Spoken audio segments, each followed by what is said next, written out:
Hola, ¿qué tal? ¿Cómo están? Bueno, espero que muy bien. Estamos acá en la Semana de la Educación Especial y en esta oportunidad vamos a compartir con ustedes una serie de testimonios de personas con discapacidad que nos cuentan en primera persona cómo fueron sus desafíos para llevar adelante sus sueños.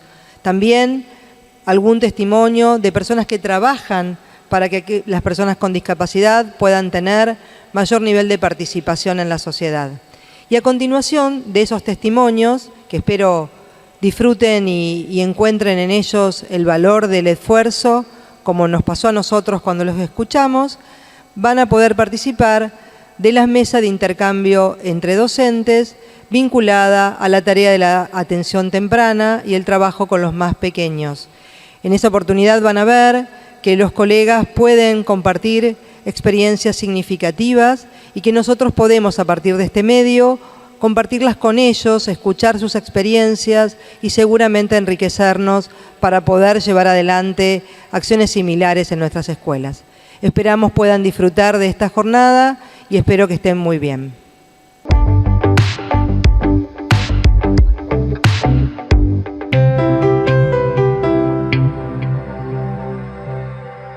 Hola, ¿cómo están? Mi nombre es Manuel Díaz Ferreiro, soy uno de los fundadores de Procer Tecnologías. Procer es una empresa que se dedica al desarrollo de soluciones tecnológicas para personas con discapacidad visual. La idea y el proyecto surge cuando todavía estamos en la facultad, estudiantes de la Universidad Nacional de Córdoba de Ingeniería, en donde nos pusimos a pensar cómo hacía una persona ciega para estudiar. Siempre comentamos que ninguno de nosotros tenía la discapacidad ni ningún familiar. Entonces lo primero que hicimos fue contactar a personas o potenciales usuarios o fundaciones, profesionales que tuvieran conocimiento de la situación para que nos puedan explicar si la idea que nosotros teníamos tenía asidero como para poder hacer un producto. La respuesta fue muy buena y a partir de ahí empezamos a desarrollar nuestro producto, que fue Procer 1, en donde participamos en numerosos concursos. Ahí tuvimos la suerte de tener cierta repercusión mediática, que eso hizo que muchísima más gente se acerque a nosotros para contarnos sus ideas, sus sugerencias, y es parte del espíritu de lo que nosotros siempre contamos con Procer, que es producto de lo que los usuarios y los profesionales nos dan como sugerencias para hacer nuevos desarrollos. Lo primero que surgió fue Procer 1, donde era una herramienta pensada para, sobre todo, estudiar, en donde un escáner de mano se desplazaba por la hoja, el dispositivo procesaba esa información y lo empezaba a leer, daba herramientas para estudiar, como la generación del resumen, del letreo de palabras, poder guardar los documentos, desplazamiento del texto, por mencionar algunas. Después de eso vino la evolución de Procer 2, que seguimos agregando funcionalidades en base a todo lo que nos sugerían. En el medio salió un producto que se llamó Procer Reader, pensado para texto ya digitalizado, y actualmente, en base a todo lo que fuimos recibiendo y sobre todo cuestiones que no estaban tan relacionadas al trabajo y al estudio, hacer un nuevo producto que es lo que hoy tenemos, que es Procer 3, que agrega funcionalidades que permiten simplificar o ayudar en tareas de la vida cotidiana, como la lectura de texto manuscrito, lectura de un cartel, lectura de todo ese tipo de texto que no tiene que ver con lo académico, aunque para lo académico sirva para leer un pizarrón, por ejemplo, y que Procer 2 no lo hacía, poder hacerlo. Una de las funcionalidades, además de utilizar este escáner de mano, como les comentaba, es con la camarita que tengo incorporada en el lente, con un comando de voz o con un golpe un comando del teclado, poder indicarle al dispositivo que querés que te lea. Entonces apuntás, le decís que te lea y te lee toda la información que está. En los casos de las personas que son ciegas, que no tienen baja visión, para simplicidad por ahí se puede agregar un anillo en donde se apunta al texto que uno quiere y te lo lee. Agregamos funcionalidades de conectar un teclado para poder escribir y editar documentos, reconocer dinero, bueno, todas las cuestiones básicas que a uno se le pueden llegar a ocurrir, las tiene. Además de ahora en la próxima actualización va a estar el dictado por voz, que era una cuestión que nos estaban pidiendo bastante y que también sirve mucho para personas con dislexia. En resumidas cuentas, eso es lo que hacemos. Para nosotros lo más importante siempre de mencionar con respecto a nuestro trabajo es que todas las ideas son de las personas que están en el día a día, profesionales y usuarios, que nos indican el camino para dónde seguir. Muchísimas gracias.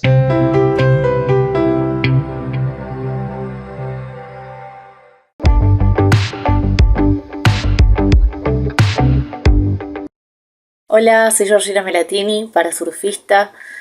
Bueno, quería contarles un poquito sobre mí, de mi historia. Primero agradecer por haberme invitado a ser parte de estos videos y que me pudieran conocer. Llevo 6 años haciendo surf. Empecé cuando tenía 17 años. La verdad que Me encantó conocer esta disciplina, siempre estuve muy conectada con el mar y con el agua. Antes de dedicarme al parasurf hice varios años de natación donde competí, y a partir del 2016 tuve la posibilidad de empezar con el surf adaptado, que es una hermosa disciplina que hoy en día la sigo realizando ya a nivel profesional. Y bueno, quería contarles que hay mucha gente que me apoyó, que estuvo conmigo, que sigue estando conmigo para que yo pueda ser la atleta que soy hoy. Así que quiero también agradecer a todos ellos. Y bueno, también poder impulsar a más gente a que pueda sumarse a esta disciplina.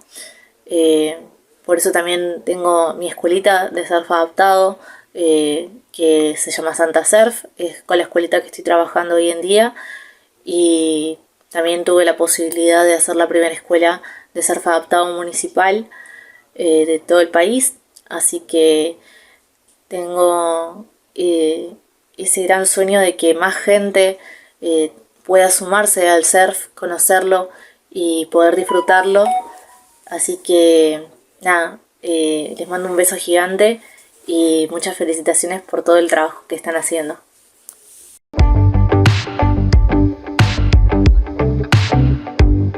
Buenas tardes a todos y a todas. Les damos la bienvenida a una nueva semana de la educación especial. Nos reúne este año el lema Otras miradas posibles en la escuela.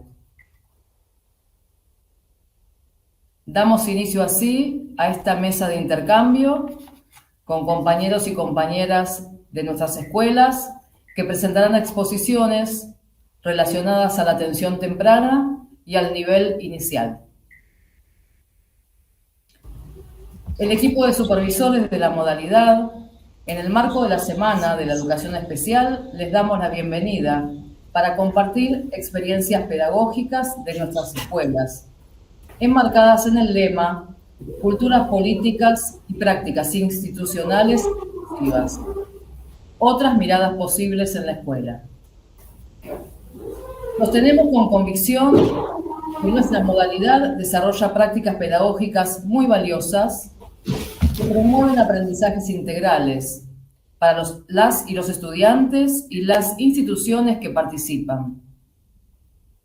Y creemos necesario poder plasmarlas en narrativas y escrituras que documenten la riqueza de nuestra tarea cotidiana, tanto al interior de la modalidad como en el territorio y en los diferentes niveles educativos. Consideramos hoy más que nunca pensar el territorio en su conjunto como un espacio de participación y construcción colectiva, donde se lleven a cabo una diversidad de prácticas pedagógicas, formas de acceso al conocimiento que favorezcan trayectorias escolares reales de todos los alumnos y alumnas del sistema. ¿Cuáles podrían ser algunas de las acciones que podemos llevar a cabo desde la educación especial? Transformar contextos desde un currículum más justo, democrático e inclusivo. Compromiso de un horizonte de igualdad y equidad, tomando en cuenta el punto de vista de los sectores sociales menos favorecidos. Frente a la historia de luchas, exclusiones y segregación de la distribución desigual del conocimiento social, poder pensar múltiples formas de acceso a los saberes que amplíen el derecho a la educación de todos, todas y cada uno. Promover la enseñanza en la diversidad, eliminar barreras en el aprendizaje y la participación, trabajando de forma cooperativa, valorando la activa participación de cada uno, de todos los estudiantes. Ser flexibles en propuestas pedagógicas.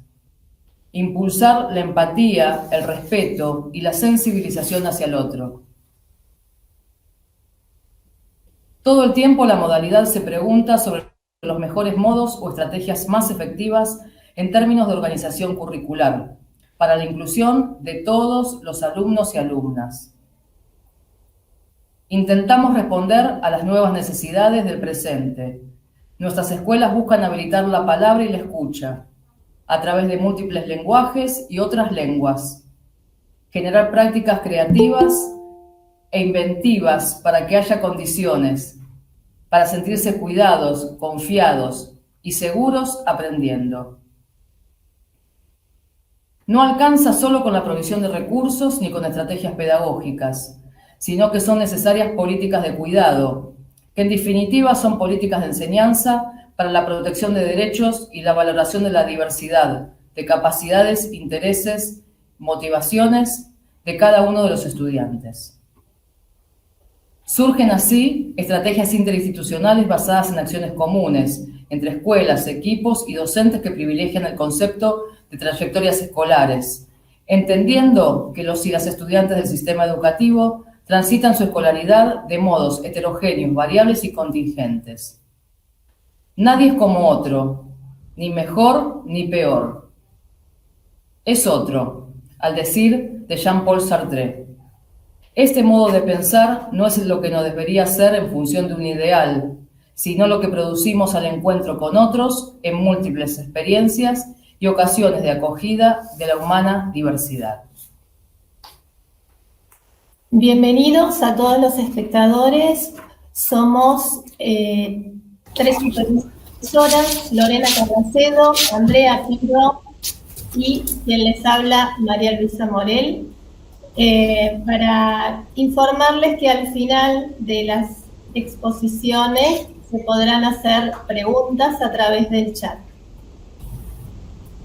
Y a continuación vamos a dar comienzo a esta mesa de intercambio anunciando la primera exposición, el primer trabajo correspondiente a atención temprana, que se denomina Sosteniendo su construcción al sujeto de la educación, junto a su familia y tejiendo redes para propiciar la mirada inclusiva del contexto educativo, perteneciente a la Escuela Especial y Formación Integral número 3 del Distrito Escolar 17, cuya autora es la docente Ana Verónica Abal.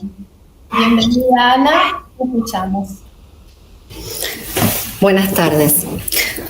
Bueno, como saben, esta exposición se da en el encuadre que tuvo la convocatoria Culturas, Políticas y Prácticas Educativas Inclusivas.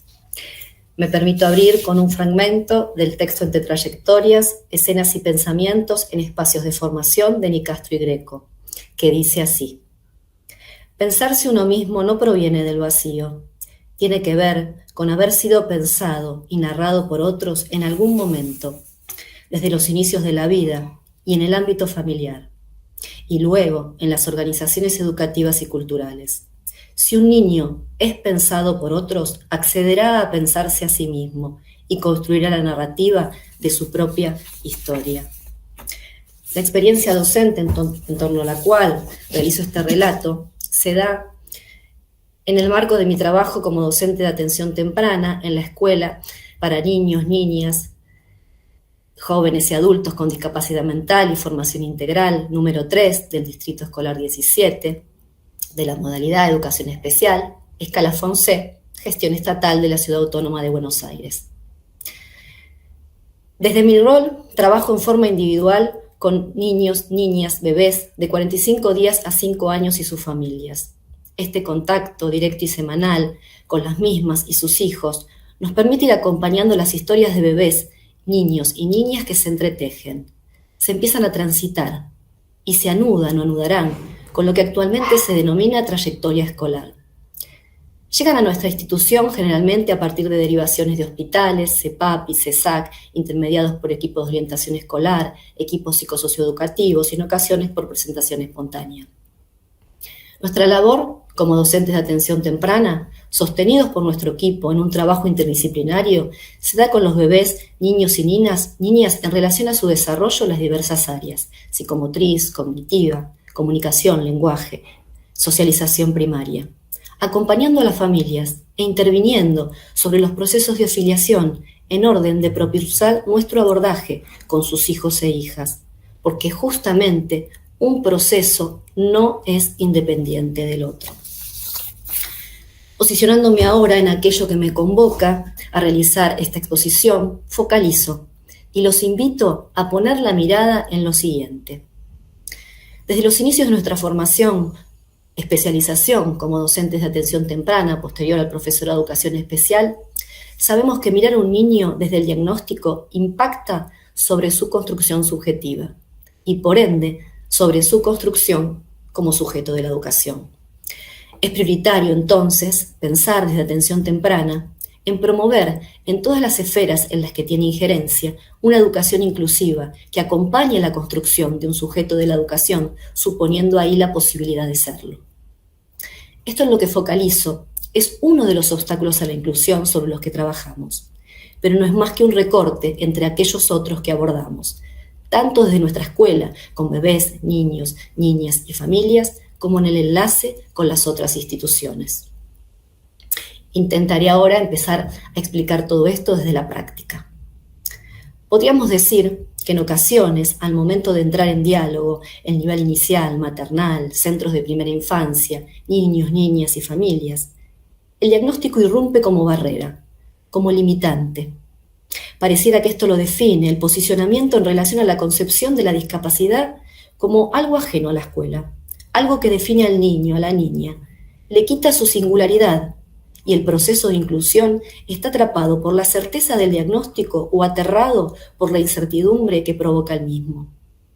Entonces, recibimos a los niños, niñas, con sus familias en atención temprana, y lo que nos transmiten es la angustia de captar en los decires y haceres del contexto escolar esto de lo ajeno de sus hijos que mencionaba anteriormente, esto de la mirada, la pregunta y la acción en relación al diagnóstico, a la imposibilidad. Esta podría ser una interesante explicación de algunas cosas que suceden diariamente, pero sería simplista suponer que esto es todo lo que en esta escena educativa está ocurriendo. Detrás de esto está lo invisible, ¿sí? Muchas veces en la atención temprana trabajamos con lo invisible. Escuchamos lo que subyace a las escenas. Y está bien que así suceda, porque algunas historias así lo requieren. Porque no se trata solo de dejar entrar a un niño a una determinada escuela. Se trata de correr barreras, visibles, conocidas por todos o no visibles. Les presento ahora a un niño, al que llamaré S.E. Llegó a nuestro espacio de atención temprana con 3 años ya, a mediados del año 2021, y continúa asistiendo hasta el día de hoy. Nos contacta el equipo de orientación escolar, que comienza a intervenir, acompañando su primera experiencia de escolaridad presencial luego de la pandemia. SE había iniciado su recorrido por los servicios de salud, que llevaría a la emisión de un certificado de discapacidad en el que consta trastorno generalizado del desarrollo. Actualmente transita la sala de 4 y es acompañado por nuestro proyecto de inclusión en dicha sala, concurriendo una maestra de apoyo a la inclusión una vez por semana. Comienzo el relato de mi encuentro con él y su familia. Citamos a la familia y realizamos junto al equipo la primera, fundamental, primera entrevista. Se presenta la misma la madre, quien manifiesta mucha angustia en su relato. Le asignamos 2 días semanales para concurrir con su hijo. Conozco a ese, se expresaba, pero sin lo que sería entendido como un lenguaje formal. Él me contaba lo que le sucedía a través de gritos, golpes, arrojado de juguetes a un lado y otro. Podría realizar un relato más extenso y específico de lo hablado con la madre y lo observado en el niño, pero seguirá invisible. A continuación, iré desglosando cómo sería el abordaje de atención temprana en la escuela en la que trabajo. En principio, contamos institucionalmente con la posibilidad de exponer en una reunión grupal semanal de docentes, directivos y equipo técnico que asiste a todos los niveles de la escuela, es decir, que es compartido para todos los proyectos, de manera tal que los pasos a seguir para abordar las situaciones descriptas fueron socializarlas en dichas reuniones para que con el aporte de las miradas del rol de cada uno pudiéramos realizar un análisis de la demanda y focalizáramos en los objetivos de trabajo, organizando los pasos a seguir. Desde mi planteo en relación a los obstáculos a la inclusión, redacto el siguiente abordaje. Se propició en los encuentros semanales de la docente de atención temprana con el niño y la familia la puesta en palabras y reelaboración del impacto del diagnóstico y la mirada de salud sobre ello, posicionándome desde la concepción de intervención de un solo profesional, sostén de las funciones parentales, en búsqueda de acompañar el armado de la trama que se teje entre familias e hijos, preservando el proceso de subjetivación que se juega ahí y, por supuesto, trabajando desde las áreas de desarrollo del niño y su anudamiento con todo lo anteriormente mencionado. Para ello, después de un periodo diagnóstico inicial, se elaboraron las líneas de acción que se llevaron adelante en los encuentros con SE y su familia. Las mismas sujetas a la flexibilidad y reelaboración que el proceso singular requirió. Se realizaron junto a la psicóloga reuniones de intercambio, cierre de periodos con la familia. Se realizaron junto a la trabajadora social entrevistas pautadas con la familia para proporcionar la información necesaria sobre los derechos del niño respecto a la escolaridad, acompañando en la construcción de la mirada inclusiva. También se informó y contactó organismos comunitarios que surgieron como necesidad de acompañamiento al niño y situaciones familiares. Se hizo enlace con el equipo técnico de inclusión y maestra de apoyo en la inclusión de nuestra escuela para intercambio y orientación. Se hizo enlace con la escuela de nivel inicial y equipo de orientación escolar a través de informes y reuniones. Y por último, cabe destacar que se sostuvo al momento de entrar en intercambio con otras instituciones nuestro proyecto escuela, teniendo como eje, por un lado, pensar al niño desde la construcción de su subjetividad, acompañando su desarrollo integral junto a la familia, y por otro lado, apostando al armado de un dispositivo de acompañamiento a la trayectoria del niño en el nivel inicial, con los actores que se evalúan como necesarios y o pensando en conjunto la mejor propuesta de escolaridad para el niño.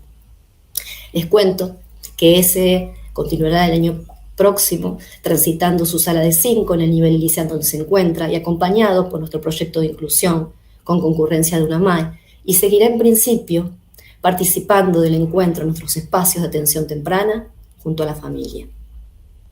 Pero un paréntesis para contarles que nuestra escuela cuenta además con el nivel inicial de nuestra modalidad, con el que también hacemos enlace, al igual que con los equipos psicosocioeducativos, al pensar en un cambio de modalidad, donde atención temprana acompaña y sostiene este proceso junto a los papás, garantizando así también el derecho a la educación, desde el pensar en la demanda de acompañamiento de un niño en un determinado momento de su trayectoria escolar. Vuelvo a SE y su historia y les cuento que así se fueron construyendo esos primeros pasos en el sostenimiento de la trayectoria escolar de SE, atravesados por supuesto por todas las cuestiones referentes a la mirada desde salud, la interpretación que directivos y docentes del nivel inicial hacen del concepto de inclusión, a cuestiones internas de las propias instituciones de educación especial, que no son siempre coincidentes entre profesionales e incluso entre directivos, docentes y técnicos, considerando que esto también ocurrirá en las internas de los equipos psicosocioeducativos y los equipos de orientación escolar. De eso se trata, de estar con otros, diversos, cada uno de nosotros con nuestra singularidad, pero apostando al sostenimiento del rol, de los espacios de intercambio, a construirnos y a la vez de construirnos en ese andar. Y por supuesto, desde la reflexión sobre lo que uno trae a ese encuentro entre niños, niñas, familias, docentes, equipos técnicos, directivos, supervisores, desde el rol, pero también desde uno mismo como posible parte del nudo que obtura la inclusión. Cierro con unas incipientes conclusiones.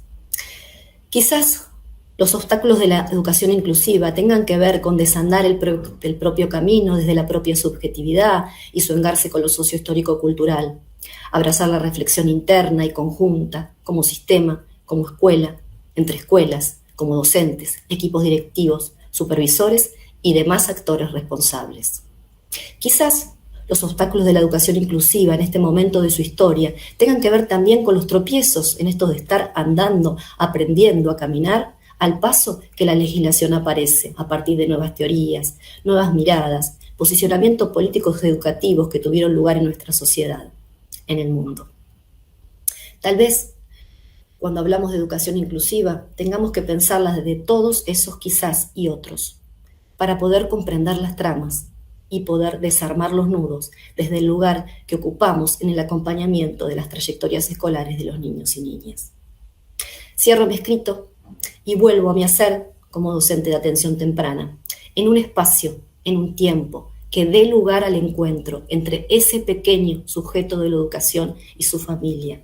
Es ahí donde iniciamos el proceso que llevará al acompañamiento de la trayectoria escolar. Me despido y antes revelo aquello de lo invisible que les decía antes en mi relato, que creo es lo único necesario de velar en esta ocasión. Las letras SE significan sujeto de la educación, encarnado en esta exposición, en la verdadera, respetada y privada historia de un niño y su familia, que han transitado por nuestra escuela número 3. Atención temprana, con su mirada, lo acompaña desde su historia, desde su nombre propio y apellido, y desde ese mismo lugar enlaza con el resto del sistema educativo para propiciar ahí la construcción de la mirada inclusiva.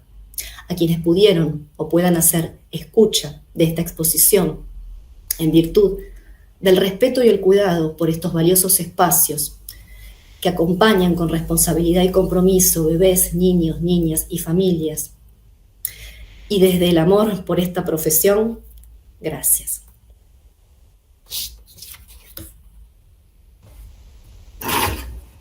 Muchas gracias, Ana Verónica.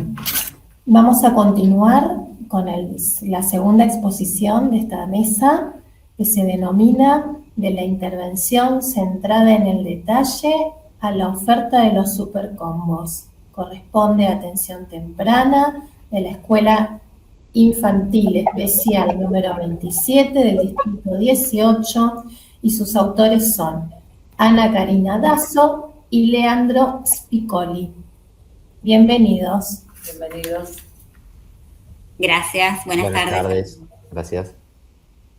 Bueno, esta narrativa que pensamos tiene que ver con un abordaje en atención temprana que inició en marzo, fines de febrero, marzo del 2020, que continúa hasta la fecha en la Escuela Infantil Especial 27. Bueno, y lo que queremos compartir es nuestro trabajo con un niñito y su familia, bueno, y las vicisitudes que transitamos a partir de diferentes discursos que entran en juego, ¿no? Que en un punto son antagónicos a nuestra forma tal vez de trabajo y de intervención. Bueno, a ver, voy a tratar de sintetizar porque es bastante amplio el trabajo. Esto se trata de un niño pequeño a quien denominaremos Lucho, que llega derivado por el neurólogo, tenía 18 meses de edad, porque tenía ausencia de lenguaje. Se presenta en nuestra escuela por esta derivación su papá, y bueno, se lleva a cabo una primera entrevista con el equipo de conducción y la psicopedagoga, en la cual él lo que refiere es que su hijo, bueno, no es como su hermano, que todavía no camina, que no habla.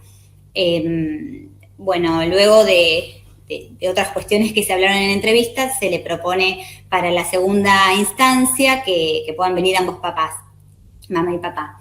Ya para este segundo encuentro, bueno, yo como especialista en atención temprana los convoco. En ese momento había otra psicóloga acompañando que iban a empezar a acompañar a la familia, que luego ella después se va de la escuela y ahí es donde hace ingreso Leandro a principios del año pasado.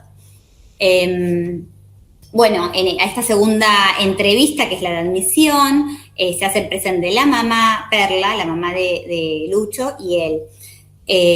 Acá lo que ella manifiesta es tal vez no tanta demanda o tanta pregunta, sino como que, bueno, es una derivación por parte del neurólogo. Ella dice que cada niño tiene su tiempo y, bueno, pero que de todas maneras, iba a traer a su hijo a atención. Y lo que dice es que el papá, por cuestiones laborales, no va a poder estar presente ni acompañar. Bueno, Lucho nació en septiembre del 2018, tiene un hermano mellizo. Bueno, las cuestiones de embarazo y del parto fueron esperables, nacieron con un buen peso y eso estuvo todo bien. En esa primera entrevista lo que yo observo es que Lucho, la mamá lo ubica sentadito en una colchoneta y él ahí se queda, ¿no? Entonces toma un objeto, en ese caso era un auto, bueno, empieza a girar su rueda, frente a la presencia de alguna pelota la dejaba pasar, no le convocaba la atención, y lo que sí observaba era que había escaso, casi nulo contacto visual o intercambio conmigo. Lo que la mamá refiere es que Lucho estaba mucho tiempo en un corralito porque si no su hermano le sacaba las cosas. También él solía dormir en ese mismo espacio, en el comedor. Bueno, no sucediendo así con el hermano, que sí podía, dormía en la habitación. Citamos para un segundo encuentro, para comenzar el trabajo, y adviene la pandemia, entonces nos tenemos como que reacomodar a esta nueva situación, y bueno, acordamos con ellos que continuaríamos la atención de manera virtual y mediante llamados telefónicos. Así se hace, y bueno, conforme pasaba el tiempo, se iba estableciendo como un vínculo más estable y se empezó a instalar como lo que llamamos transferencia con esta mamá. Lo que hacíamos era, o llamadas o videollamadas con ella, que mostraba a su hijo jugando, y mientras conversábamos de cómo estaban las cosas, Lucho todavía no caminaba, se quedaba ahí en el espacio donde había sido ubicado. Algo que olvidé decir, por supuesto que en los primeros encuentros nosotros hablamos de cómo iba a ser nuestro abordaje, que iba a ser con un especialista en atención temprana, que iba a acompañarlos en este proceso y en el desarrollo de su hijo. Sí. Perdón, Kai, te interrumpo. Sí. En este sentido es importante destacar que durante la primera entrevista con la familia se enmarca este tipo de situaciones con respecto a que, serán convocados periódicamente a entrevistas diversas en determinado momento, puede ser una semana, semanalmente, quincenalmente, lo que consideremos necesario. Esto se deja siempre enmarcado en la primera entrevista, ¿no? En este sentido, el psicólogo en la institución es un psicólogo de familia, no trabaja con los niños, sino particularmente con la familia en la atención temprana. Sí, a partir de que se empieza a establecer un vínculo y una transferencia ahí con ellos, la mamá puede relatar que el papá, está privado de libertad, por lo tanto en ese momento no había ningún contacto con el papá. Esa era la razón, digamos, por la que él dejó de concurrir, ¿no? Respecto de Lucho, lo que yo veía mediante la pantalla y a través de lo que la mamá me contaba, era un nene bastante sedentario, que sí, tal vez se había convocado por un rasgo del objeto, o sea, la rueda o los esquemas de acción que él tenía tenían que ver con agarrar y arrojar el objeto. Recuerdo verlos en un patio jugando, su hermanito daba vueltas por ahí, y él, tenía como otra actitud, incluso si le sacaban un juguete, él se quedaba como quietito. Ahí empezamos, se estuvo trabajando mucho con la mamá respecto del lugar de Lucho, cómo se fue armando este lugar de él, ¿no? De estar al principio en ese corralito, cómo eran las cuestiones respecto de los hábitos. Ella decía que los dos querían comer, entonces del mismo plato ella le daba una cucharada a cada uno, porque si no se ponían muy ansiosos. Y ella empezó a darse cuenta de algunas cosas que le pasaban respecto de su hijo, de sus dos hijos, pero estamos hablando ahora de Lucho, y empezó a hacer movimientos muy interesantes respecto de él, de su mirada, de cómo le ofrecía, de cómo lo miraba, e incluso de cómo le jugaba. Y ella empezó a buscarlo, empezó a aparecer algo que ella no veía antes, porque no veía una necesidad que el nene tenga algún tipo de atención. Y ahí, en un poco tiempo con estos movimientos, Lucho se largó a caminar, ya tenía 19 meses, más o menos, y ella empezó a pensar cuestiones interesantes respecto de justamente de esta intervención mediatizada por la pantalla, ¿no? Que, no sé, buscaba el momento en el cual, lo acordábamos previamente, ¿no? Pero ella sabía que el hermanito dormía en determinado momento, entonces ahí hacíamos el encuentro para que Lucho tenga su lugar y su espacio y ella pueda estar más disponible. Bueno, esto fueron, digamos, cuestiones muy interesantes en relación a su función, ¿no? A su función como mamá de Lucho. Se empezaron a abrir cuestiones en relación a... No había un diagnóstico todavía, pero sí algo que le estaba pasando. Y esto de lo no dicho, ¿no? Cosas que ella no había podido en su momento hablar y que se fueron profundizando. La verdad es que el 2020 nosotros lo evaluamos como un año muy interesante porque Lucho fue avanzando en todas las áreas, empezó a aparecer algo de lo sonoro, de su voz, la comunicación era muy rudimentaria, pero empezó a haber movimientos en todas las áreas del desarrollo. Cuando iniciamos el 2021, ya con la presencialidad, esto nos permite tener otros encuentros y de hecho Lucho empieza a venir semanalmente. También empieza el jardín en salita de 2. Ahí, bueno, empieza el trabajo también con Leandro, porque la otra psicóloga se va de la escuela. Y bueno, vamos trabajando, digamos, esta especie de separación del espacio, primero la mamá adentro, jugando y compartiendo el encuentro con él, y después quedándose un poco afuera, y Lucho dándose cuenta que su mamá estaba afuera. Lo que yo veía es que él se mostraba como un nene que llegaba y se acostaba y se tiraba al piso, ¿no? Como que se fundía con el piso, como que yo veía que necesitaba algo que a él lo motive, ¿no? Que lo levante, que le dé ganas de seguir. Si bien ya caminaba, pero se encontraba un objeto, se tiraba y se ponía a mirarlo o a girar la ruedita y había que ir a buscarlo. Eso era lo que sentíamos, que había que ir a buscarlo. Si uno lo buscaba, lo encontraba de a poquito, lo íbamos encontrando, pero si no, él se quedaba ahí. Entonces, a partir de esto y de la posibilidad de contar con el equipo que tenemos en nuestra escuela, interdisciplinario, y a partir de plantear ateneos en función, bueno, en este caso de Lucho y lo que pasaba y lo que yo veía, en algún momento yo recuerdo haber dicho, en el 2020 con la pantalla y todo sentí que se movieron muchas cosas y ahora veo que estamos como un poco estancados. Y bueno, a partir de lo que se abre en un ateneo, en un encuentro con las miradas de todos, bueno, y con preguntas y con esto del lugar de Lucho, mi lugar, el lugar de la mamá, bueno, se empezaron a pensar otras cosas. En cuanto a la intervención con la mamá seguía, y en entrevistas también, por supuesto, y en relación a Lucho, bueno, yo sentía necesario hacer como intervenciones también desde lo corporal, ¿no? Que él se encuentre conmigo como desde un lugar franco. Y ahí fue muy interesante los juegos muy cerquita, ¿no? No digo cuerpo a cuerpo, pero muy cerquita, con juegos de placer sensoriomotor, que él lo hacían reír y me miraba, y empezó a armarse algo de la demanda, de que quería más, de volver a jugar a eso.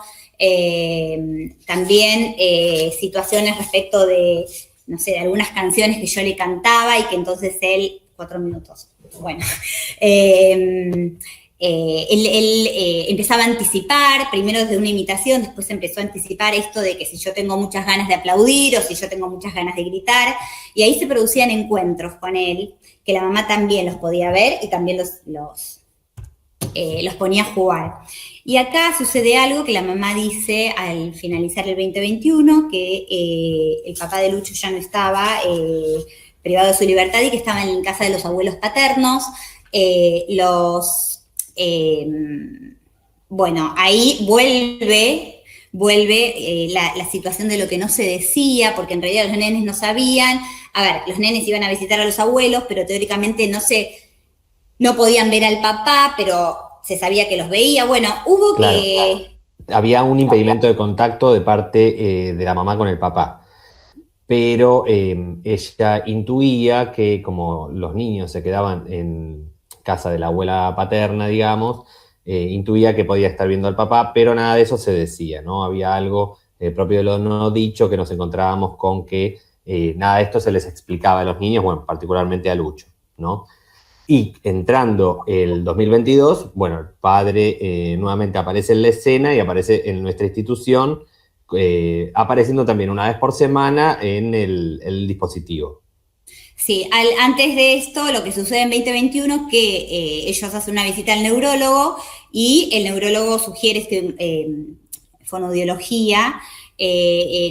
Por parte de la familia del papá eran los que sostenían más este vínculo también con el neurólogo. Bueno, la mamá lo lleva a una fonoaudióloga que le dice que el nene no está en tiempos de fonoaudiología todavía, que desde lo simbólico no estaba preparado para eso. A nosotros nos parecía lo mismo. Y bueno, buscan a otra fonoaudióloga y el nene comienza con fonoaudiología, con la cual tenemos algún intercambio virtual también.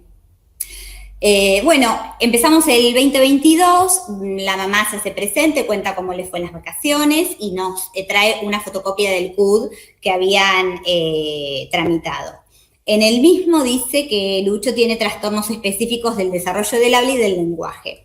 Pero además me muestra un diagnóstico que hizo el neurólogo, en el cual, lo voy a leer textual porque son como muchas cuestiones, que dice que Lucho presenta síndrome conductual caracterizado por trastornos en la interacción social, en la comunicación verbal y no verbal, con presencia de conductas restringidas y estereotipadas, intereses sensoriales inusuales, cumpliendo con criterios diagnósticos para trastornos en el espectro autista según DSM-5, trastornos del lenguaje mixto, receptivo y expresivo, retraso global del desarrollo y problemas afectivos y en la regulación sensorial. Cuando yo leo eso, y cuando lo hablamos en el equipo, es como que, bueno, era demasiado, ¿no? Justamente hoy, escuchando a Perla Selmanovich, ella dijo en algún momento, lo que se dice construye subjetividad. Entonces, a partir de esto pensamos, ¿no? ¿Qué subjetividad se puede construir con una lista tan larga de diagnóstico en un niño pequeño que todavía no tenía los 4 años? Bueno, acá en marzo entonces se hace presente el papá, a quien conozco por primera vez, y él se presenta, bueno, muy amablemente, y lo que dice es que Lucho va a dejar de concurrir porque el neurólogo le orientó terapia o tratamiento cognitivo-conductual. Por lo tanto, ya me apuro, ya termino. Bueno, él dice que estaba con los trámites de la obra social. Y mientras tanto nosotros dijimos, bueno, cuando eso llegue el momento de que comience, vemos, mientras vamos hablando de este proceso, ¿no? De qué es lo que está pasando y cómo está Lucho. Bueno, nada, voy a acotar, y lo que sucede es que en las vacaciones de invierno viene el papá y dice que Lucho ya empezó con tratamiento cognitivo-conductual, en el cual el nene va, a su casa van 3 psicólogas 2 veces por semana. Aparte el niñito tiene 2 veces por semana fonoaudiología, va al jardín a la tarde y después venía con nosotros. El papá dice que no va a venir más los días que él lo traía, que eran los martes. La mamá dice que ella lo va a seguir trayendo porque ella sabe todo el proceso que el nene fue desplegando y trabajando con nosotros. Pero por otro lado, bueno, cuando hablamos y tenemos entrevistas con ambos, lo que la mamá dice es que a ella le resulta muy difícil pensar o hacer otra cosa, porque aparte no tienen diálogo con el papá y todos por medio de abogados. Bueno, ahora voy a directamente leer la conclusión, porque si no... a ver, la concepción de sujeto que nos guía para el trabajo cotidiano, pensando en lo singular de Lucho, partiendo de él, del proceso transitado hasta aquí, también con su familia, desde aquellos primeros tiempos donde hubo que sostener, incluso desde lo virtual, a pesar de la corta edad del niño, donde aprendimos a conocerlo y acompañarlo, direccionar el abordaje educativo terapéutico hacia posibilidades de mayor descentración. Allá por el 2021, con el ingreso del niño al jardín, y hasta ahora, ha sido interesante y necesario generar intercambios con la institución de nivel inicial. Entre otras cosas, por todo esto aparece la necesidad de compartir con ustedes nuestro trabajo frente a los discursos homogenizadores y desubjetivantes actuales, donde el combo se propone para todos, todas y todes. Por ello, evoco a Lacan desde las clases de Selmanovich, desde la perspectiva que ubica en el centro del análisis de la transferencia las funciones de regulación necesarias en el campo del otro, encarnado en el educador, para que pueda cumplir funciones de amparo subjetivo. La incidencia de las regulaciones y desregulaciones como factores que posibilitan o obstaculizan la tarea educativa son recurrentes en el campo de trabajo, en el trabajo de campo. Nos parece que cumplir funciones de amparo subjetivo estaría en relación con poner palabras, fortalecer los intercambios con la familia, para que puedan conocer y en base a ello decidir, elegir, acotar qué intervención posible debería tener lugar en la atención de Lucho, ya que no todas lo son. Así poder ubicar entre tantos adultos que estamos dando vueltas dónde está Lucho. Y otra vez volvemos al lugar de Lucho, ¿no? Antes estaba en un lugar chiquitito, acotado, ahora parece que hay muchos lugares para él, pero no sabemos realmente, desde dónde se lo va a mirar. Así que ahí estamos ahora como en este proceso de ver y de acompañar a la familia, bueno, en este caso también especialmente a la mamá, en esto que vino a irrumpir y que vino a arrasar, diría yo. Bueno, gracias. Muchas gracias. Gracias a ustedes. Gracias, Karina, gracias, Leandro. Y antes de continuar con el tercer trabajo, con la tercera exposición de esta mesa, les recordamos a todos los espectadores que tenemos detrás de la pantalla que pueden escribir sus preguntas en el chat y que a continuación de la última exposición podamos hacer el intercambio. Ahora voy a presentar la tercera exposición de esta tarde, correspondiente al nivel inicial. Se denomina Descubriendo una nueva forma de aprender juntos. Corresponde a la Escuela Especial y Formación Integral número 1 del Distrito 8, trabajando en articulación para este trabajo con el GIN 5. Sus autores son Karina Rusconi y Carola Borlenghi. Bienvenidas, Karina y Carola. Las escuchamos. Hola, muchas gracias. Bueno, el taller que llevamos a cabo, que se inicia este año, lo proyectamos teniendo en cuenta los derechos de los niños y las niñas enunciados en la Declaración de Salamanca. Entre otras cosas, en relación a la educación, proclama que todos los niños y niñas tienen un derecho fundamental a la educación y debe dárseles la oportunidad de alcanzar y mantener un nivel aceptable de conocimientos. Cada niño tiene características, intereses, capacidades y necesidades de aprendizaje que le son propios. Los sistemas educativos deben ser diseñados y los programas aplicados de modo que tengan en cuenta toda la gama de estas diferentes características y necesidades. Para lograr cumplir estos derechos es necesario armar equipos, tender redes entre los distintos actores educativos y entre las distintas instituciones para acompañar el camino hacia la escuela que incluye asegurando el derecho a la educación. Una escuela inclusiva es aquella en la que todos los niños y niñas de una determinada comunidad pueden aprender juntos independientemente de sus condiciones personales, sociales o culturales. ¿Quiénes participan de este proyecto? De nuestra escuela, de la Escuela Especial 1, los niños y niñas de inicial y de primer ciclo, primera etapa, y de segundo ciclo, primera etapa, del GIC 5, alumnos de sala de 2 y 3 años, y nosotras, que somos psicomotricistas y terapista ocupacional, quienes hicimos nexo con los docentes de ambas escuelas. ¿Qué objetivos nos propusimos? Unir intereses comunes, abrir las puertas a una nueva modalidad de enseñar y aprender, partiendo del reconocimiento de la diversidad, de las diferentes etapas del desarrollo y de los diferentes tipos de inteligencia que se utilizan para alcanzar los aprendizajes. Descubrir cuáles son los intereses, deseos y posibilidades de cada niño y niña. Invitar al placer de dejarse sorprender, de compartir, de crear, jugar y disfrutar. ¿Cómo lo llevamos a cabo? En relación a las diferentes salas de jardín, sin hacer distinción entre la modalidad de cada escuela, comenzamos con un proyecto de circo, donde cada propuesta los invitaba a encontrarse con variedad de materiales y diferentes posibilidades de accionar sobre ellos, enriqueciéndose unos de otros. Y con los chicos de primer ciclo, trabajamos a partir de propuestas literarias, haciendo junto a ellos adaptaciones de cuentos, eligiendo a los personajes, viendo las características de cada uno, armando el escenario y las secuencias de la historia. No solamente trabajamos gran cantidad de contenidos referentes a la lengua y la literatura, sino que también resaltábamos lo importante que cada miembro es para el grupo y para la obra que íbamos a llevar a cabo.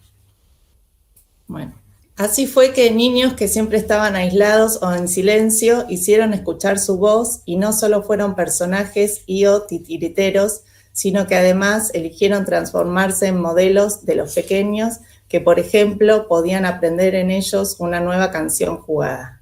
A cada uno se le dio la posibilidad de elegir, de proponer, de sentirse mirado y valorado. Apoyando esta propuesta, los padres hablaron con terapeutas para que sus hijos no falten a la función porque reconocían lo importante que iba a ser para sus hijos ese momento. El caminar por el parque hacia el jardín fue como transitar por un túnel mágico que abre la puerta a dejar de estar ubicados en el lugar de no poder entrar a un lugar donde son actores, titiriteros y guionistas de su propia obra. Pasan de no animarse a encontrarse siendo admirados tanto por niños, niñas más chicos como así también más grandes, y así fue que pasaron de ser los chicos y las chicas que nos visitan de la escuela especial a ser actores observados con ojos expectantes y maravillados, siendo premiados al terminar la función por aplausos que llenaron el alma. ¿Y qué conclusión alcanzamos llevando a cabo este proyecto? A partir del mismo podemos afirmar que todo niño y niña necesita apropiarse de nociones temporespaciales, poder construir y constituir su cuerpo, armar secuencias que cuentan historias, descubrir las características y las propiedades del objeto, al mismo tiempo que sienten placer por hacer, explorar, probar, comprobar, conocer, sentir, comunicar y dejar huella.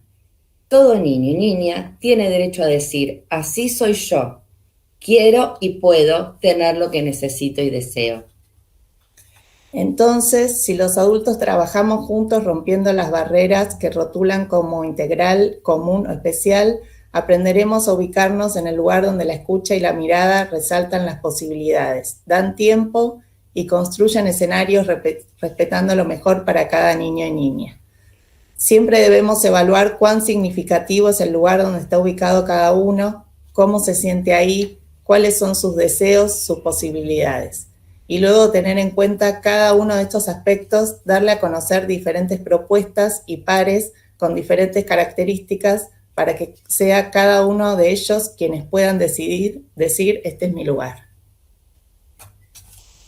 Estos espacios donde articulamos y nos enriquecemos mutuamente van más allá de quién lo coordina.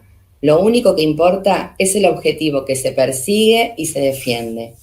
Así como antes que nosotras hubo un taller de radio, no sabemos qué nuevos proyectos nos va a incluir el próximo año, pero lo que sí sabemos es que no se va a terminar aunque nosotros ya no estemos.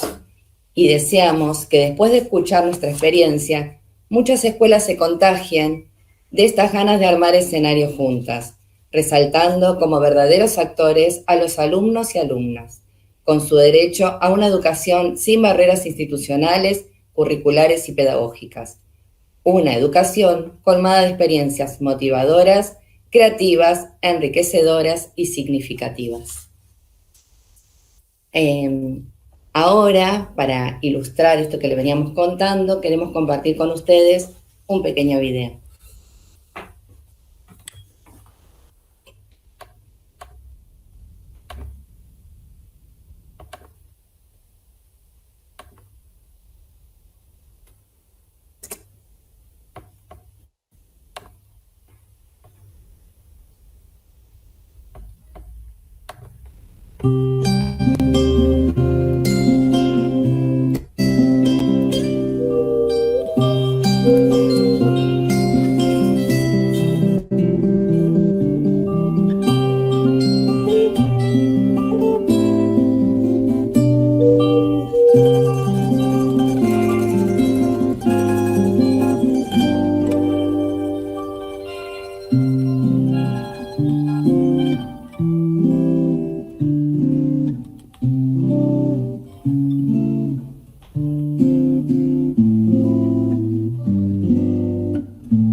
Listo, bueno, muchas gracias. Ahí está, para que saluden. Acá estamos. Muchas gracias, Karina y Carola. Hermosas las imágenes que compartieron con todos nosotros. Les agradecemos todo el esfuerzo en esta tarde. Y a continuación vamos a presentar a la última exposición de esta tarde, que corresponde al nivel inicial y se denomina ¿qué nombre le pongo? Pertenece a la Escuela Hospitalaria número 2 y los expositores y autores son Ana Belén Pérez, Sandra Oldstein, Georgina Zaragoza y otros autores más que no están mencionados en este trabajo, que seguramente es la comunidad educativa en su conjunto. Los escuchamos. No, vamos a hacer una consulta si cambian las compañeras intérpretes o continúa Mariela.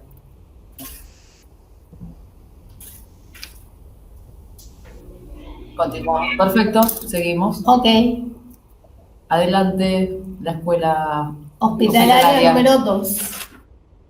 Bueno, muy buenas tardes para todos. Mi nombre es Georgina Zaragoza, yo soy maestra del nivel primario. Hola, mi nombre es Ana Belén Pérez, yo soy maestra del nivel inicial. Sandra Olstein, maestra de educación musical. Alejandro Hospedales, maestro de educación plástica. Y Silvia Araya, profesora de educación tecnológica. Bueno, todos nosotros nos encontramos dentro de un sector, nos juntamos y aunamos fuerzas para nuestra tarea, en donde nuestros alumnos forman parte de lo que se llama CAIPO, que es el Centro de Atención a Pacientes Hemato-Oncológicos. Los alumnos que asisten vienen a hacerse tratamientos de quimio, vienen entre 3 días y 7 días aproximadamente. Pero no son estas internaciones largas, sino que vienen varias veces en el año de acuerdo al tratamiento que están realizando. Esa intermitencia fue importante también para la manera en la que fuimos desarrollando nuestro proyecto y cómo nos fuimos articulando entre las diferentes disciplinas. Nuestro proyecto surge a partir de un encuentro con nuestros referentes de ESI, en una cápsula que hicimos, en donde trabajamos un poco los vínculos saludables y donde nos mostraron una cantidad de bibliografía y diferentes modalidades. En función de esto, tomamos el tema de los miedos, pensamos un poco cómo estarían atravesando nuestros chicos el tema de los miedos y a partir de ahí empezamos a ver de qué manera podíamos abordarlo. Todo surgió también porque Sandra y yo compartimos una experiencia sin querer en Rosario, en el Tríptico de la Infancia, donde en la Isla de los Inventos existe el archigador de los miedos. Un poco a partir de eso... De la hospitalaria, no se está escuchando bien Les pedimos que puedan hablar de a uno, no se superpongan, y si tienen algún micrófono lo acerquen, porque no sale bien el sonido. Bien. Bueno, la idea fue adaptar un poco la idea del tríptico de la infancia y del archivador de los miedos y ver cómo podíamos bajarlo al trabajo hospitalario. La idea de ahora va a ser mostrar un video donde de alguna forma se ven algunos flashes y algunas imágenes de lo que fue nuestro proyecto y después vamos a pasar a explicarlo. Es importante aclarar que son chicos que son de distintas partes del país, no es solamente de la zona de Cabo.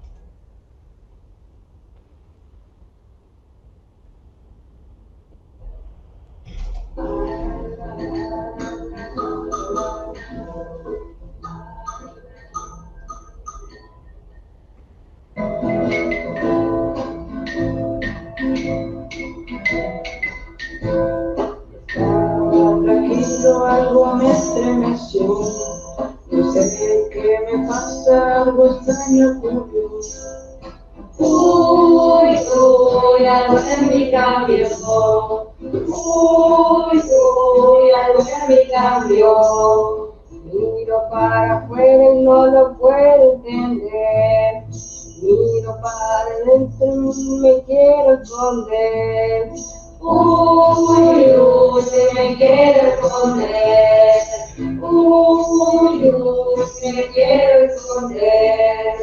Todos me miran y dicen ya va a pasar. Los días pasan y lo vuelvo a encontrar. Uy, uy, lo puedo encontrar. Uy, uy, lo puedo encontrar. El otro día en casa traté de dibujar. Tenía 4 colas y una pata atrás. Ay, ay, me quiere agarrar. Ay, ay, me quiere agarrar. Mis amigos mi dibujo mostré. Juanito me decía, ay, qué feo se ve. Uy, uy, qué feo que es. Uy, uy, el mío también. Los videos no avisan, no se puede evitar. Más grande, más chiquito, pero siempre está. Uy, uy, lo voy a nombrar. Uy, uy, de a poco a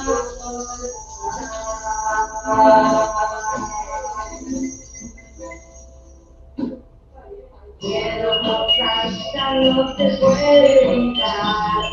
Más pero siempre están. Uy, uy, lo voy a nombrar. Uy, uy, a poco a soltar.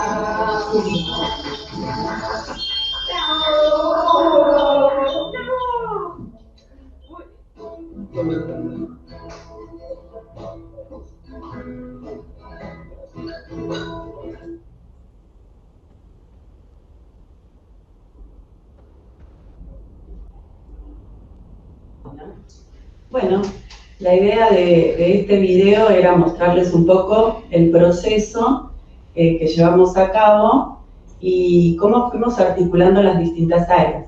Por ejemplo, desde educación tecnológica trabajamos con los chicos los días lunes, que es el día que yo asisto a este sector, con materiales reutilizables, construyendo cotidiáfonos para ser utilizado en esta canción, que fue una creación. Bueno, educación plástica, a partir de educación plástica empezamos a trabajar todo lo que es la parte de representación de esos miedos. Bien, estuvimos haciéndolo por distintas técnicas, usando collage, distintos elementos, y por medio del pop-up, que es una técnica que lo que hace es crear un lugar escondido que se revela cuando uno lo abre. Cada chico empezó de acuerdo a sus trayectorias, a representar su miedo, y a utilizar los materiales que les resultaban cómodos. Algunos inclusive se empezaron a usar íconos como emojis, como parte de la emoción dentro de esa representación. Eso, cada uno le puso su característica, su personalidad a ese miedo en particular. Desde la música la idea fue armar una canción. En un principio estuvimos buscando canciones dentro del repertorio que nos podrían servir y nos dimos cuenta que por ahí teníamos ganas de hacer alguna que tuviera alguna especificidad en función, que apuntara sobre todo a las sensaciones. La idea era, armamos una canción entre los docentes, entre todos, y lo que hacíamos era presentársela a los chicos, llevábamos una copia, proponíamos cantarla, retomábamos un poco los cotidianos y las zonas ya trabajadas por Silvia, además de los saberes previos, porque de repente algún chico supiera tocar guitarra o alguien que prefiere cantar, o... Nos pasaba que nos tocaban chicos, por ejemplo, de los dos niveles, en la misma habitación, había uno de nivel inicial y uno de primaria, entonces se buscaba algún criterio para que los dos trabajen la misma canción, pero cada uno desde sus características particulares. Por ahí los chiquitos cantaban el estribillo, por eso también la idea que fuera sencillo y repetitivo, cosa que fuera más sencillo para que pudieran participar, por ahí sustentándolo, digamos, como para empezar a abrir un poco el debate en relación a qué cosas nos generan estas sensaciones.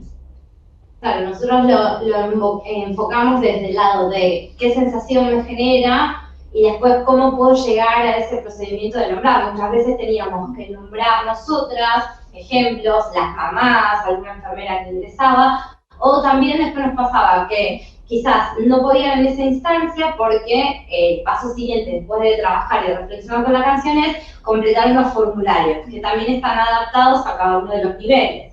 Entonces, por ejemplo, en el nivel inicial dibujaban, o algunos también que todavía no estaban alfabetizados de primaria, dibujaban eso que tenían, o le dejábamos el formulario y después volvíamos al día siguiente. Porque muchas veces nos pasaba esto, que íbamos, capaz que en el momento no sabían qué miedo tenían, no se animaban a decirlo. Entonces, bueno, le dejábamos como el formulario y cuando volvíamos al otro día nos podían mostrar el formulario a ver si estaba completo. En el formulario, el formulario por ahí lo que tenía interesante es que de alguna manera describía, las preguntas eran cómo era el miedo, si era grande, si era chico, si ocupaba mucho espacio, si pasaba, si llevaba mucho tiempo, digamos, si era urgente para tramitar o no, todas estas ideas sacadas de, obviamente, del científico de la infancia, pero bueno, la idea fue un poco aproximarnos a poder describirlos a partir de estas preguntas. Y mucho de lo que notamos con esto es que quizás cuando el día jueves tenían plástica con Ale, ahí sí podían. Entonces, como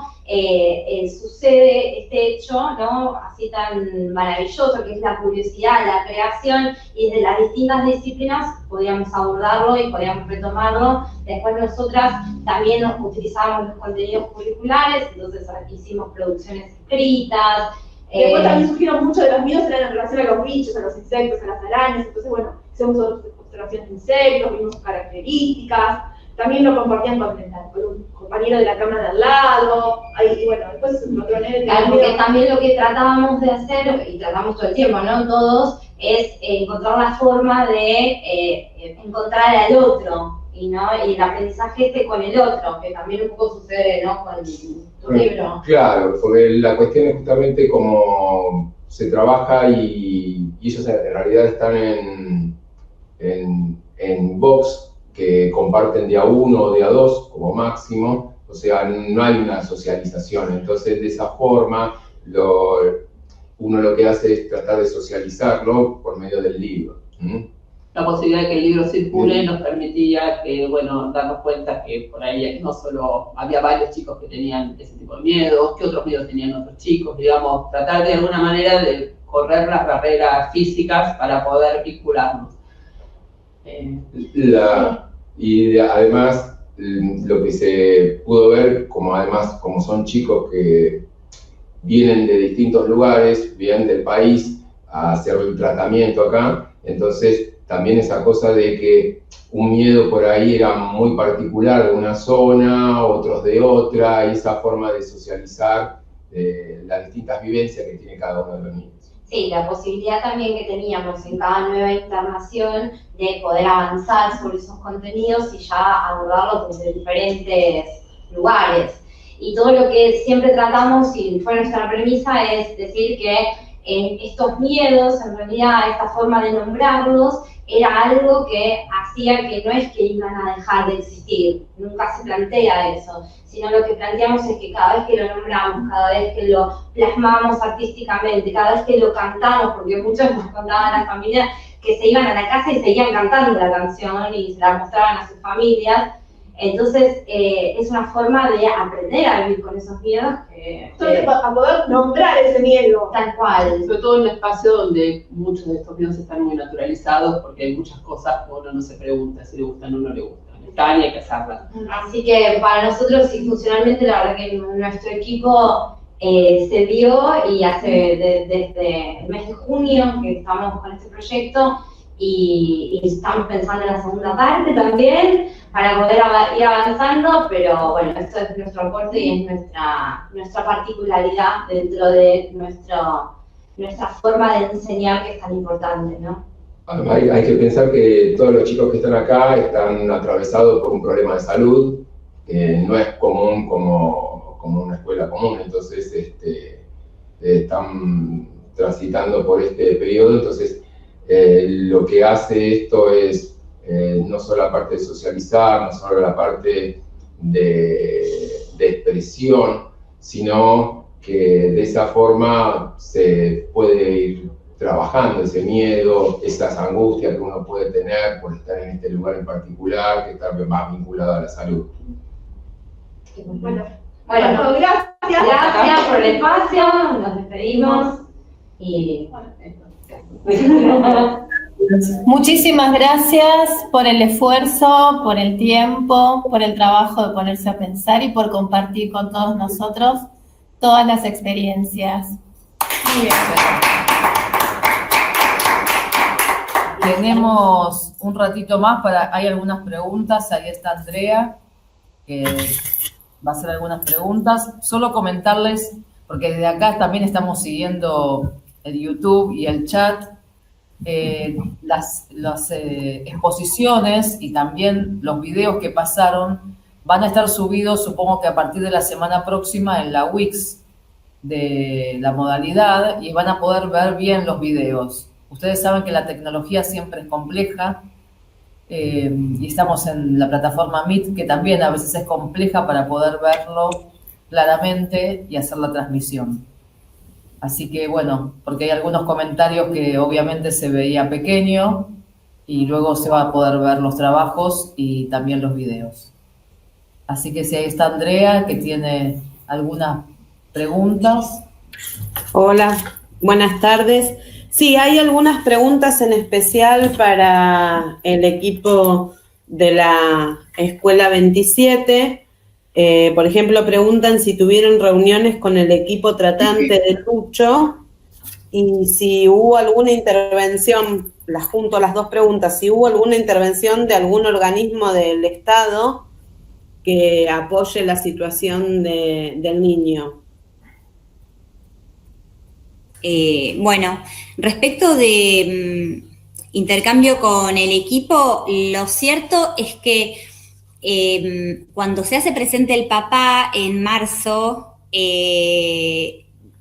digamos, ya estaba como todo cocinado, ¿no? Eso es lo que yo, la verdad que el arrasamiento que creo que está dando lugar me afectó a mí también, porque y a nosotros, de hecho, todo el equipo de la escuela pudo sostenernos bien con todo esto, porque era muy angustiante cómo se dio todo, ¿no? Y tan fuerte. Ya estaba todo cocinado. Por otro lado, cuando el papá dice esto, que va a empezar las terapias, que bueno, que estaba viendo con la obra social, nosotros tuvimos una entrevista hablando de esto y de lo que pensábamos, pero bueno, o sea, son posiciones y la decisión va a ser de los papás. El papá no tenía mucha idea de qué era lo que hacía con nosotros el nene y qué era lo que iba a hacer en los nuevos tratamientos, era lo que el neurólogo le decía. La mamá tenía todo bastante más claro en cuanto al abordaje. De hecho, ella decía cosas como, yo no quiero que le hagan repetir cosas, bueno, no sé de dónde, ¿no? Pero ella tenía como alguna idea de esto, pero de todas maneras era muy difícil por cuestiones que habían sucedido de género y de violencia y del lugar de ella. Durante la atención, en el 2020, en el 2021, nos solicitaron informes desde los abogados que intervenían con cada una de las partes para ver si la mamá estaba cumpliendo, si el nene venía a atención, como que había una demanda por parte del otro lado, de la otra familia, de si la mamá cumplía o no con la atención del nene, y lo cierto es que eso, digamos, sí, cumplió, y no solo porque lo traía atención, sino porque se veían los cambios en el nene. Esto lo hablamos también con ella, pero lo que ella decía era que si yo lo voy a seguir trayendo, pero digamos, el punto era entender que no se trata de que cada uno haga lo que quiera con el nene, sino pensar que es un niñito ahí en el medio, ¿no? Tironeado. Entonces, esto es otra parte del trabajo que se está haciendo ahora. De todas maneras, la decisión está tomada por parte de la familia, principalmente del papá, y la mamá, la verdad es que yo en el trabajo hablaba de la transferencia, de lo que se armó con nosotros, pero bueno, hay cosas que se ve que vuelven a pasar, que se vuelven a repetir, y que tal vez ella no puede imponerse demasiado, ¿no? Así que bueno, es triste. Me da mucha tristeza presentar esto, pero es así. Nosotros tuvimos entrevista también con la mamá como para ahondar un poco más en la decisión, porque nos daba la sensación también de que es una decisión puramente del papá, ¿no? Que vino a irrumpir, si quiere, en escena luego de mucho tiempo de no aparecer, y también como para darle lugar a ella, a ver cuál era su posición y explicarle bien cuáles son un poco las orientaciones de cada trabajo.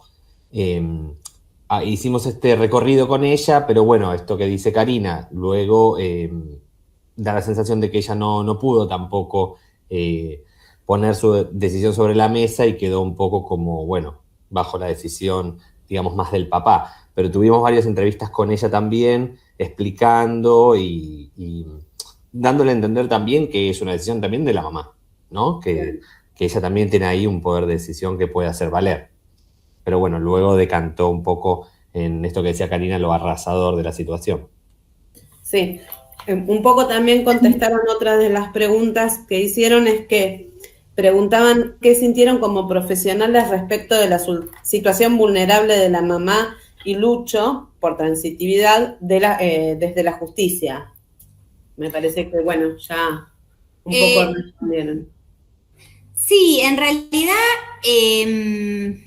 esto, a ver, el papá sale, digamos, aparece en escena este año, no hubo, digamos, sí, es un arrasamiento y es una situación de vulnerabilidad, ellos todavía no tienen contacto, el año que viene se levanta esa restricción. Con los nenes se supone que bueno, no, nada, es buena la relación y siempre están los abuelos ahí. El papá cuando vino, nada, se mostró, digamos, nosotros no tuvimos la oportunidad de hacer ninguna intervención de otro tipo porque, digamos, es esto como que es lo que subyace en algún punto, ¿no? Sí, en su momento trabajamos mucho con Marisa, la trabajadora social, ella un poco también orientando a la mamá y también a mí, a nosotros, en cómo pensar la situación, cuando volvían a ponerse en escenas cuestiones de lo que no se decía, ¿no? Que si el papá estaba en la casa y ella lo sabía y los nenes se les dice, vas a ver a papá si te vas a la casa de los abuelos o no los vas a ver, como que esas eran cuestiones que volvían a reactualizarse cuando el papá salió y que se trabajaron mucho, pero bueno, siempre entre ellos la cuestión era mediada por los abogados y, bueno, cuestiones judiciales de ellos que tampoco yo quiero profundizar acá. Pero, bueno, eso.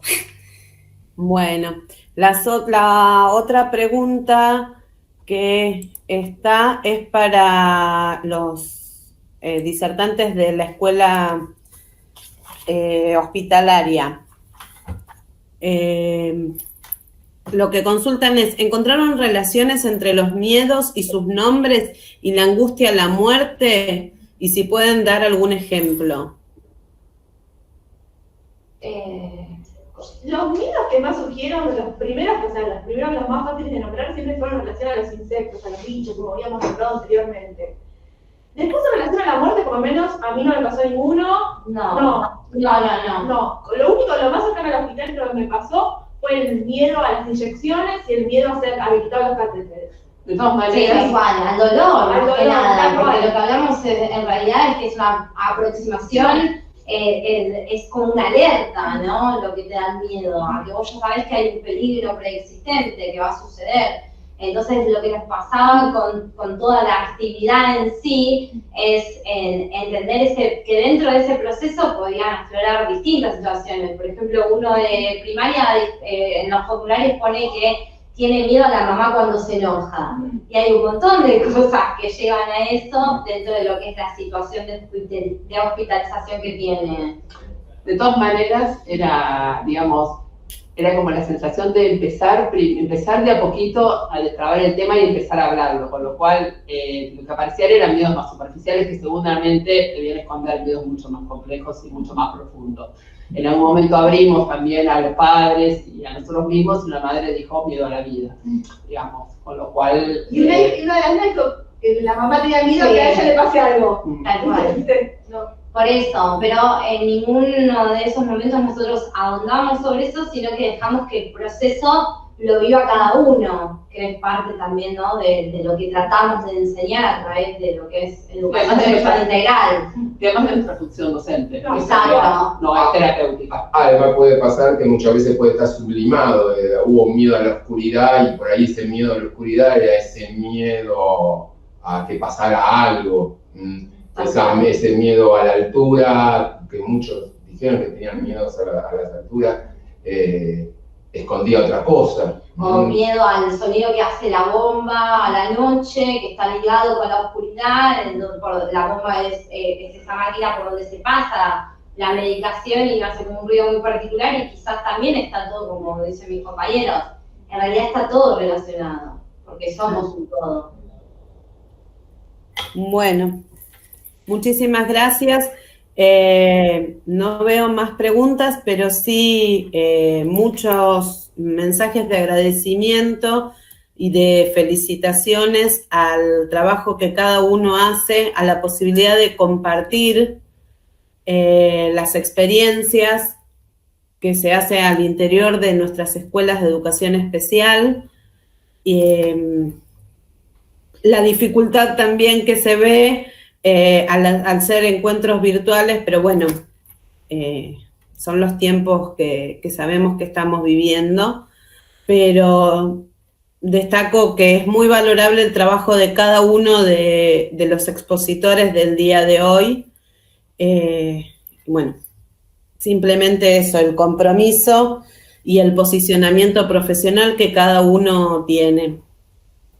Sí, sumamos Andrea y bueno, para todos los equipos y las escuelas hay muchas felicitaciones. Después cuando vean la transmisión van a ver nombres de compañeros seguro y compañeras queridas, conocidas y otros no, que los estuvieron escuchando atentamente.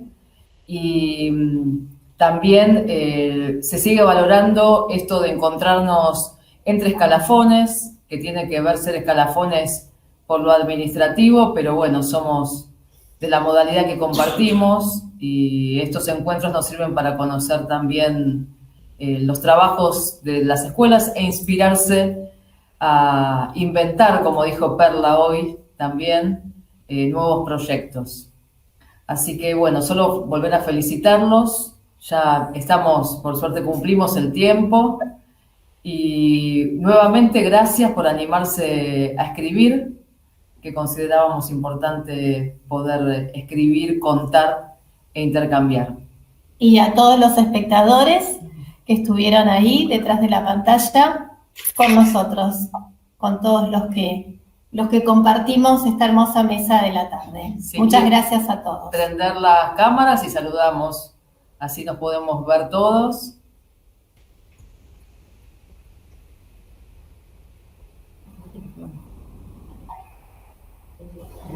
Ahí estamos. Bueno, nos estaremos encontrando y después los trabajos van a estar compartidos en la Wix, así que después pueden seguir intercambiando y contactándose entre las escuelas. Bueno, gracias a todos, gracias al equipo de intérpretes, a Lilian, a Mariela y a Susana, que nos estuvieron acompañando en la accesibilidad y en la interpretación. Bueno, dejamos un abrazo para todos y todas. Que tengan buena tarde. Les aplaudimos.